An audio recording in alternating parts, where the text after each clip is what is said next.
போதைப் பொருள் தடுப்பதற்கான போதைப் பொருள் தடுப்பு படை ஒன்றை தொடங்குவோம் என்று சொன்னார்கள். இன்றைக்கு வரைக்கும் எனக்கு தொடங்கினதாக தெரியவில்லை. மூன்றாவது சிங்கப்பெண் சிறப்பு அதிரடிப்படை என்று ஒரு திட்டத்தை அறிவித்தார்கள். அதை இன்றைக்கு தொடங்கி வைத்திருக்கின்றார்கள் மாண்புமிகு முதலமைச்சர் அவர்கள். பள்ளிக்கல்வித்துறை அமைச்சர் மாண்புமிகு பேரவைத் தலைவர் அவர்களே, போகிற போக்கில் பொத்தாம் பொதுவாக சில வார்த்தைகளை அண்ணன் சொல்லிவிட்டார். போதைப் பொருள் தடுப்பு நடவடிக்கை குறித்து அண்ணன் கேட்டார். அவருக்கான பதிலாக ஜூன் மாதம் 3ஆம் தேதி தொடங்கி 16ஆம் தேதிக்குள் 473 போதைப் பொருள் தொடர்பான வழக்குகள் பதிவு செய்யப்பட்டு 672 போதைப் பொருள் ரவுடிகள் கைது செய்யப்பட்டு நான் இங்கு பேசிக் கொண்டிருக்கிற இதே வேளையிலே தமிழ்நாடு முழுக்க திக்கெட்டும் திசையிட்டும் 38 மாவட்டங்களில் கைப்பற்றப்பட்ட சுமார் 10,56,00,000க்கும் அதிகமான போதைப் பொருட்களை எல்லாம் கொட்டி அழித்து எரித்து போதை சாம்ராஜ்யம் மாண்புமிகு முதல்வரின் ஆட்சியில் வேரோடும் வேரடி மண்ணோடும் ஒழிக்கப்பட்டுக் கொண்டிருக்கிறது. அது மட்டுமல்ல, குடிபோதையில் வாகனம் ஓட்டுவதற்கு எதிராக சிறப்பாக காவல்துறை செயல்பட்டு 16,031 பேர் குடிபோதையில் வாகனம் ஓட்டியது தொடர்பான வழக்குகள் பதிவு செய்யப்பட்டிருக்கிறது. பெண்கள் மற்றும் குழந்தைகளுக்கு எதிரான குற்றங்களை குறித்து பலரும் தங்களுடைய பேச்சுகளில் சுட்டிக்காட்டினார்கள். சிங்கப்பெண் சிறப்பு படை என்பது வரலாற்று சிறப்புமிக்க பொன்னெழுத்துக்களால் பொறிக்கப்பட வேண்டிய ஒரு மாபெரும் முயற்சி. இந்த சிங்கப்பெண் சிறப்பு படை திட்டத்தினுடைய முதல் கட்டம் phase 1 இப்பொழுது தொடங்கப்பட்டிருக்கிறது. பின்பு phase 2, phase 3 என்று அடுத்தடுத்த கட்டங்கள் வரும்.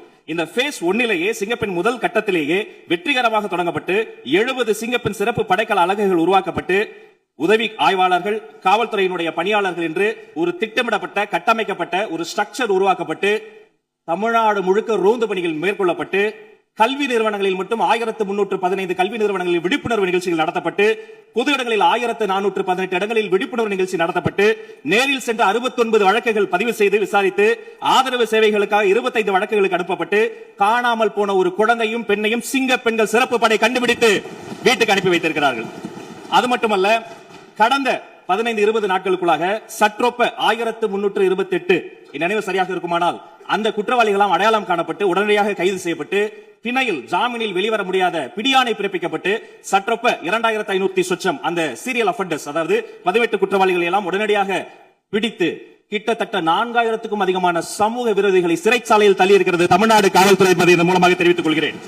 பொதுவாக மாண்புமிகு சட்டப்பேரவை உறுப்பினர்கள் பேசுகிற போது கூட ஒரு உறுப்பினர் சொன்னார், சட்டம் ஒழுங்கு எப்படி இருக்கிறது, பெண்களுக்கு எதிரான குற்றங்கள் அதிகரித்திருக்கிறது. மாண்புமிகு முதல்வர் நிதி ஆயோக் கூட்டத்தில் பேசிய பொழுது தமிழ்நாட்டு பெருமளை எல்லாம் சொன்னார். அதற்கெல்லாம் நாங்கள் தான் காரணம். ஆம், சரியாக சொன்னீர்கள். இந்த தமிழ்நாட்டில் சீரழிந்திருக்கிற போதை பழக்கத்திற்கும் சட்ட ஒழுங்கு பிரச்சனைகளுக்கும் இதற்கு முன்னால் ஆண்டவர்களும் ஒரு காரணம் என ஒப்புதல் வாக்குமூலத்தை கொடுத்திருக்கிறது என்பதையும் சுட்டிக்காட்டி மீண்டும் சொல்கிறேன், சரித்திர சிறப்பு வாய்ந்த சிங்கப்பெண்கள் சிறப்பு படை சிறகடித்து பறக்கிறார்கள். பொறுத்திருந்து பாருங்கள், வெயிட் அண்ட் வாட்ச். தமிழ்நாட்டினுடைய சட்டம் ஒழுங்கு இந்தியாவிலே சிறந்த மாநிலமாக இந்த சிறப்பு படை மாற்றி